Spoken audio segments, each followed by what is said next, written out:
Kit घोटाला पकड़ा गया है। किट घोटाला क्या है? Rapid antibody kit.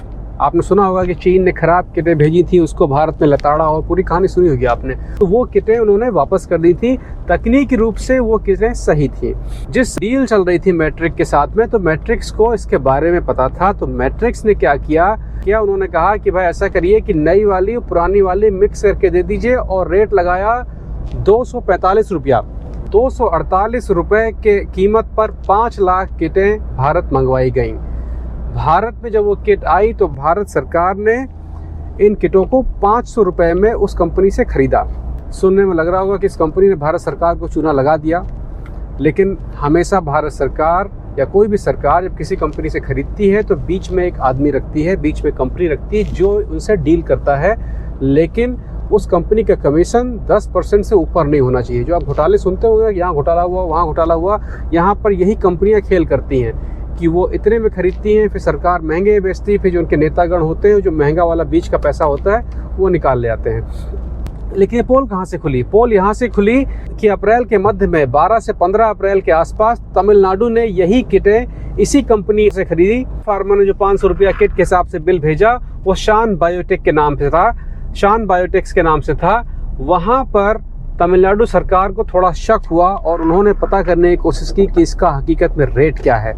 जब इन्होंने यूरोप में पता किया कि यूरोप में खुदरा मूल्य तो 400 का है और भारत सरकार 500 में ले रही है अपने ही देश में, तो तमिलनाडु सरकार कोर्ट चली गई।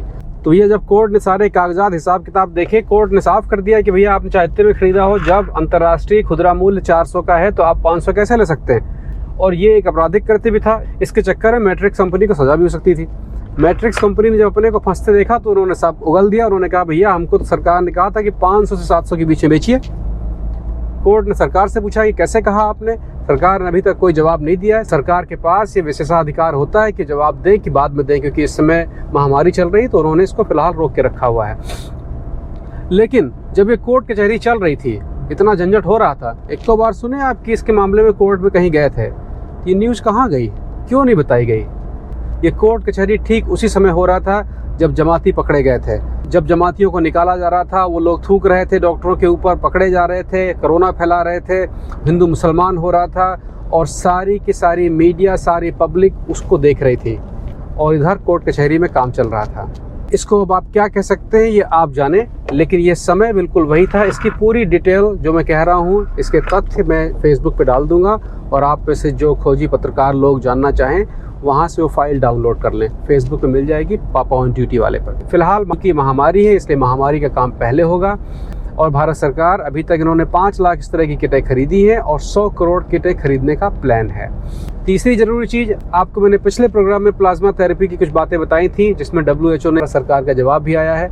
इसको पहले आप देख लें, फिर हम लोग बात करेंगे तीसरे सब्जेक्ट लॉकडाउन की के अंतर। प्लाज्मा थेरेपी जो आप सुन रहे हैं, ये 100% धोखा है। भारत के कुछ डॉक्टर, सब नहीं, कुछ डॉक्टर, कुछ ने तो मुझसे भी संपर्क किया कि आप इसको प्रमोट कर दीजिए। क्यों कर दें? क्योंकि ये झूठ है। मैंने तो WHO को लिख के कहा है कि भारत सरकार से वो कहें कि इस तरह की थेरेपी वगैरह पे या तो बैन लगाएं या आधिकारिक रूप से कहें कि ये झूठ है। इसके अलावा एक और रास्ता निकल रहा है यहाँ पर यूरोप में, जिसकी बात मैंने 2 हफ्ते पहले एक प्रोग्राम में की थी। 1 अप्रैल को भारत सरकार को $1 बिलियन का कर्जा मिला है विश्व बैंक से कोरोना से लड़ने के लिए। भारत सरकार ने 1 दिन का लॉकडाउन रखा था। उसके बाद WHO से भारत सरकार ने कहा कि अगर लंबे लॉकडाउन की ज़रूरत है तो उसके लिए मदद की आवश्यकता पड़ेगी, और WHO के हस्तक्षेप से विश्व बैंक ने $1 बिलियन, ये होता है लगभग 75 अरब रुपया, ये मैं लिख दे रहा हूँ, सकता कहीं लिखने में गड़बड़ हो जाए तो कहीं कुछ और बता दिए हैं। ये पैसा 29 मार्च के आसपास सैंक्शन हो गया था, जो कि 2 अप्रैल को भारत सरकार को मिल गया था। इसका मतलब ये है कि पैसा मांगते समय भारत सरकार को ये पता था कि अगर ये पैसा मिल जाएगा तो उन्हें अंतर्राष्ट्रीय लॉकडाउन के नियमों का पालन करना पड़ेगा। वो नियम थे 2 महीने का लॉकडाउन, उसके बाद 4 महीने का सोशल डिस्टेंसिंग। मतलब कि जब पहला लॉकडाउन हुआ था, उसके बाद जिसको बढ़ाने के लिए पूरी प्रेस कॉन्फ्रेंस हुई थी, दिया मिसाल जलाया गया था, उस समय पता था कि लॉकडाउन 2 महीने चलना है। खैर वो तो अलग की चीज़ें हैं, लेकिन लॉकडाउन जो है फ़िलहाल उस नियम के तहत अगर मैं जोड़ता हूँ 30 मई तक तो चलना ही चलना है, और उसके बाद फिर ये अगस्त या सितंबर तक सोशल डिस्टेंसिंग के नाम पर जाएगा। डिस्टर्बिंग खबर जो मेरे लिए डिस्टर्बिंग है, शायद आपके लिए ना हो, रास्ता निकल रहा है यहाँ पर यूरोप में, जिसकी बात मैंने 2 हफ्ते पहले एक प्रोग्राम में की थी, हर्ड इम्यूनिटी। यहाँ पर वैज्ञानिक कह रहे हैं कि भैया जब सबको होना ही है तो सबको कर दो, और जब सबको अगर कोरोना हो जाएगा तो फिर कोई ज़रूरत ही नहीं, हमाम में सब नंगे, तुमको कोरोना हमको कोरोना, फिर काहे की दूरी। तो इस पर भी विचार हो रहा है। इस पर हॉलैंड, स्वीडन समेत 5 यूरोपीय देश काम कर रहे हैं। इन देशों में लॉकडाउन सबसे पहले ख़त्म किया गया है, और इन देशों में कहा गया है, पब्लिक को कहा गया है कि वह आप लोग थोड़ा डिस्टेंस में रह के मिले, काम धाम करें, क्योंकि वायरस तो आपको पकड़ेगा ही पकड़ेगा, इसलिए इकोनॉमी पे आप ध्यान दें। तो यहाँ पर एक तरीके से इसको स्वीकार कर लिया गया है कि सबको तो ये होना ही है, तो अब होने दो। इसकी मैंने पूरी कहानी इस एपिसोड में डाली थी, आप चाहे तो उसको देख सकते हैं। तो ये कहानी है लॉकडाउन की। लॉकडाउन अभी लंबा चलेगा, अपनी तैयारी बनाए रखें। स्वेच्छा से ये कोरोना इन्फेक्टेड इंजेक्शन लिया था। मेरे जैसे 9 और लोग, कुल 10 लोग सभी स्वास्थ्य विभागों से आते हैं, उन्होंने भी इस परीक्षण में हिस्सा लिया।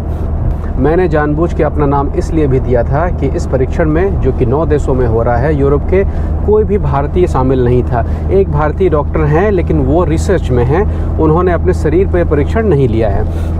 तो मुझे एक अच्छा मौका है, और इसी बहाने शायद जो भारतीय डीएनए है तो उसका भी जांच हो जाए, उसमें कैसे चेंजेस होनी है वो हो जाए। तो अगर भारत में कभी कोई दवा जाएगी तो शायद उसको मदद मिल सके। मैंने ये जो आप पैड देख रहे हैं, इसके अंदर मेरे खाल के नीचे एक इंजेक्शन से कोरोना का वायरस इंजेक्ट किया गया है, जो खाल के ठीक नीचे रहता है। दिखाई पड़ता है एक काला सा पॉइंट बन गया है जहाँ पर ये कोरोना का वायरस भरा हुआ है, और ये हमारे सेल में अब धीरे धीरे जा रहा है। और साइंटिस्ट मुझे रोज़ टेस्ट करते हैं कि मेरे कौन से ऑर्गन और कहाँ पर क्या परिवर्तन आ रहा है। मैंने 7 बजे अपने आप को हॉस्पिटल में एडमिट कराया। 7:30 बजे मैं आईसीयू में ले जाया गया, जहाँ पर मुझे इंजेक्शन दिया गया। उसके बाद मुझे तो कुछ पता चला नहीं, तुरंत कोई रिएक्शन नहीं हुआ, लेकिन आईसीयू में सारे उपकरणों के साथ में उन्होंने मुझे वहाँ पर 1.5 घंटा रखा। इस वायरस के इफेक्ट का साधारण समय होता है 22 घंटे से